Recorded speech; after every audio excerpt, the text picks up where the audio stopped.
जय भीम, जय संविधान। यही है सही भारत। યુટ્યુબ ચેનલમાં આપનું હાર્દિક સ્વાગત છે। હું છું પ્રેમજીભાઈ પરમાર।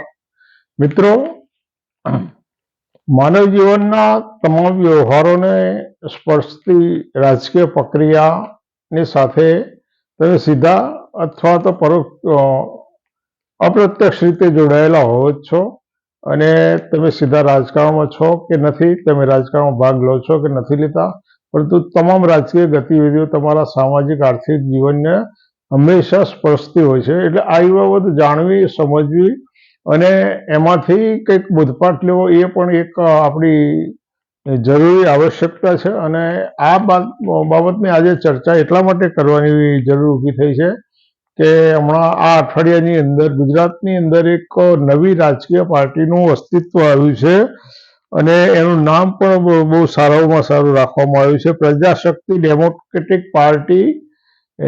અને 95 એટલે કદાચ 95માં એવો ગર્ભિતાર્થ થશે કે ભાઈ 95 સીટો ગુજરાત વિધાનસભાની તમે મેળવી શકો તો બહુમતીએ 182 પૈકી 95 એટલે બહુમતીએ તમે શાસન કરવા માટે શક્તિમાન બની શકો।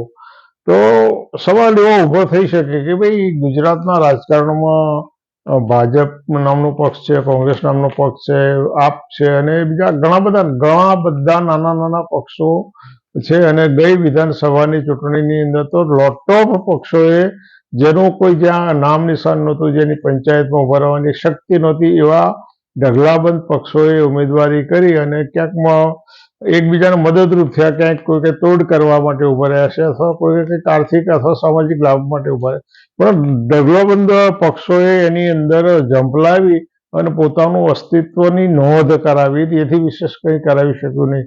પરંતુ જે ગુજરાતની અંદર આ નવી પાર્ટી એ ઊભી કરવામાં આવી, પ્રજાશક્તિ ડેમોક્રેટિક પાર્ટી, એટલે આ નામ પણ વિચારજો, પ્રજાશક્તિ એટલે પ્રજાની શક્તિ, પરંતુ એના જે પાયોનિયર છે શંકરસિંહ વાઘેલા, કે જેમણે ખૂબ સારી રમતો રમ્યા છે, RSSના એક કેડર રહ્યા, એમાંથી જનસંઘમાંથી ભાજપમાં ચિમનભાઈ પટેલની સરકાર વખતે જનતા દળ અને ભાજપ ભાગીદારીમાં થોડોક સમય સરકાર ચલાવી, એ વખતે એ સમયે શંકરસિંહ વાઘેલા કેબિનેટ મંત્રી રહ્યા। એ પછી 95માં કેશુભાઈની સરકાર રચાઈ, એની અંદર પણ કેબિનેટમાં સારું સ્થાન ધરાવતા હતા, પરંતુ સત્તાના અહમમાં, સત્તાની ખેંચાણમાં કેશુભાઈ લઈ ગયા અને હું રહી ગયો અને એમણે એમના બળવો કરી અને એ પછી જે બધું રાજકારણ દોડાયું અને અંતે વળી પાછા એમણે એમનો પોતાનું માતૃપક્ષ છોડી અને એક નવા પક્ષની, રાષ્ટ્રીય જનતા પક્ષની એમણે રચના કરી હતી અને એ પક્ષના એક પણ ધારાસભ્ય ન હોવા છતાંય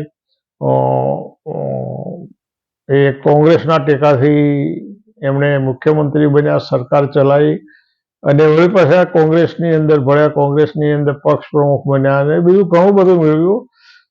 અને એ પછી વળી પાછા એમણે કોંગ્રેસ છોડ્યા વળી પછી પાછું જન વિકલ્પ પાર્ટી આવી, જન વિકલ્પ પાર્ટી પછી એના કંઈક એનસીપીમાં થોડો ટાઈમ ગયા અને વળી ત્યાંથી પાછા આવ્યા અને છેલ્લે વળી પાછું અત્યારે પ્રજાશક્તિ ડેમોક્રેટિક પાર્ટી ભાલો લઈને આવી છે। એટલે ભાલો એ પણ જૂના રજવાડાઓનું એક બહુ અગત્યનું હથિયાર હતું અને આના જે પ્રાયોનિયર છે, એના જે પક્ષ પ્રમુખની એમાં એ પણ દાંતાના રાજવી પરિવારમાંથી આવેલા છે। એટલે આ બધા સંજોગો અને આ બધી જે પ્રક્રિયા ચાલી રહી છે એની અંદર ગુજરાતની આમ જનતાનું કોઈ પ્રતિનિધિત્વ હોય એવું લાગતું નથી। હા, એની અંદર મોરચા બનાવવામાં આવશે, અનુસૂચિત જાતિનો મોરચો બનાવવામાં આવશે, આદિવાસીનો મોરચો બક્ષીપંચ મોરચો બનાવવામાં આવશે, પણ બધા મોરચા બનાવશે પણ ત્યાં તમે ક્યારેક કોઈ પક્ષમાં બ્રાહ્મણોનો મોરચો, વૈશ્યનો વણિક મોરચો, ક્ષત્રિય મોરચો, આવા મોરચા આવી રાજકીય પાર્ટીઓમાં કેમ નથી હોતા? આ રાજકીય પાર્ટીની અંદર જે લઘુમતી મોરચો હોય, અનુસૂચિત જાતિ મોરચો હોય, અનુસૂચિત જાતિ સેલ હોય, દલિત સેલ હોય, આવા જે આદિવાસી સેલ હોય કે આદિવાસી મોરચા હોય, આ બધા જે મોરચાઓ છે ને એ સમાજ જીવનની અંદર વર્ણ વ્યવસ્થા અને જાતિવાદની જે પરંપરાઓ અને પ્રક્રિયાઓને જે જાતિભેદ છે એનું સુધારેલું સ્વરૂપ એટલે રાજકીય પક્ષોના મોરચાઓ. ફરી વખત એક રિપીટ કરી લઈએ કે સમાજ જીવનની અંદર જે સામાજિક દૂષિત પરંપરાઓ, દૂષિત મૂલ્યો, વર્ણભેદ, ઊંચ નીચ, અસમાનતા, આ બધી જે દૂષિત બાબતો છે એનું સુધારેલું સ્વરૂપ એટલે તમામ રાજકીય પક્ષોમાં અનુસૂચિત જાતિ, જનજાતિ, લઘુમતીઓ અને બક્ષીપંચોના મોરચા. એટલે આની અંદર પણ આવો કોઈ મોરચો બનાવવામાં આવશે અને આ બધા મોરચા બનાવો જે કરો, પણ જે આ પાર્ટીનું અસ્તિત્વ શંકરસિંહ વાઘેલા લઈને આવ્યા છે એ નવી કઈ વિચારધારા લઈને આવ્યા છે? આ પ્રજાને શું આપશે? અનુસૂચિત જાતિને, જનજાતિને, બક્ષીપંચને શું આપશે? હા, એમણે વાત કરી છે કે ભાઈ આની અંદર SC, ST, OBCનું મહત્વ રહેશે, પણ શું મહત્વ રહેશે? એમને પાયદળ તરીકે એનો ઉપયોગ કરવાનો હશે, કારણ કે દરેક રાજકીય પક્ષે મતદાર તરીકે પ્રજાની જરૂર છે, એટલે વાતો બધી કરવી પડે. તમને અમારે આ સ્થાન આપવાનું છે, તમને અહીં બેસાડવાના છે, તમે અમારા અન્નદાતા છો. આ બધા શબ્દોના પ્રયોગો તો ઘણા બધા માહેર લોકો સારી રીતે કરે છે અને કરવાના છે, પરંતુ આ જે કઈ પાર્ટી આવી એની કોઈ નવી વિચારધારા શું? કોંગ્રેસથી અથવા તો ભાજપથી, આમ આદમી પાર્ટીથી, સપાથી, બસપાથી અથવા તો બીજી કોઈ પાર્ટીઓથી કોઈ વિશેષ વિચારધારા લઈને આવ્યા છે?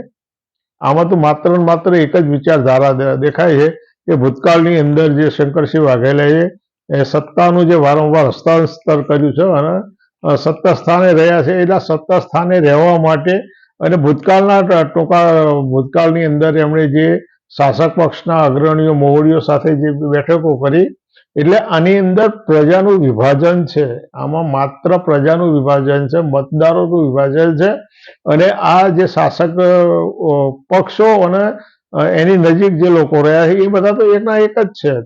એ કોંગ્રેસની અંદર હોય, ભાજપમાં હોય કે ડેમોક્રેટિક પાર્ટીમાં હોય કે આપમાં હોય, પરંતુ સત્તાના ટોચ સ્થાને બેઠેલા લોકો જે પોતાએ મોવડીઓ બની બેઠા એ બધા એક છે. પ્રજાનું વિભાજન છે, એટલે લોકોએ સાવધાન રહેવાની જરૂર છે, કારણ કે આ તમારું પ્રજાનું વિભાજન છે, રાજકીય નેતાઓનું વિભાજન. રાજકીય નેતાઓ તો કાયમ પાછલા બારણેથી અંદરો અંદર બેસતા હોય, સાંઠગાંઠ કરતા હોય, ચા પાણી કરતા હોય, કસુંબાઈ કરતા હોય છે અને એકબીજાના હિતો સાચવતા હોય છે.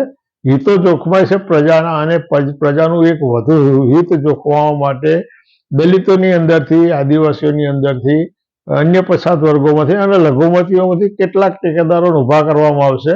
અને ઘણા લોકો એવા હોય છે કે જેનું કંઈ વજૂદ ના હોય, પરંતુ આવી પાર્ટીની અંદર એને એકાદો મોરચો આપી દેવાય, એને તાલુકાનો પ્રમુખ અથવા તો તાલુકા અનુસૂચિત જાતિ, તાલુકા આદિવાસી અથવા તો તાલુકા લઘુમતી સેલનો પ્રમુખ બનાવી દેવામાં આવે, એટલે એ ફરફરી ઉડીને કૂદતો ફરે અને પોતે કંઈક છે, પોતાના બાપુએ કંઈક આપ્યું છે એવા ભ્રમની અંદર રાસ્તો ફરે.